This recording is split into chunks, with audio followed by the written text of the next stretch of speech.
folks, Aaron from Beansprout here. I have a tenor guitar to show you today. This is number 986.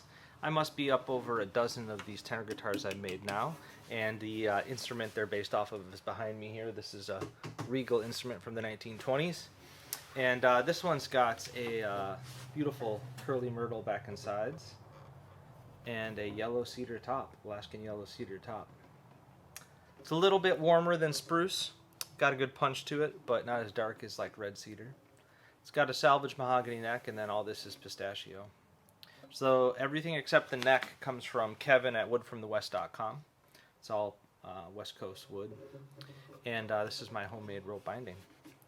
So I think over the years I've been tempted a few times to be a little more normal and use a pin bridge instead of the kind of tailpiece and floating bridge on a flat top design.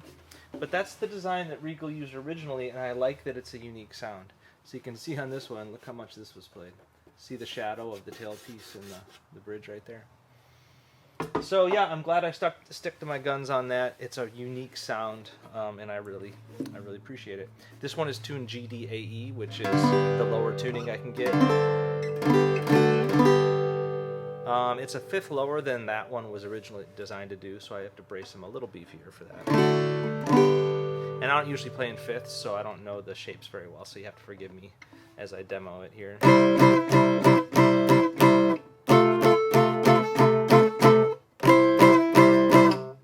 it hurts.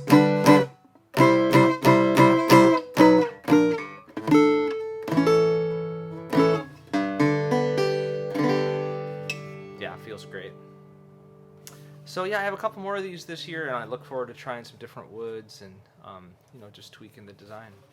This is number 986, ready to go. Thanks.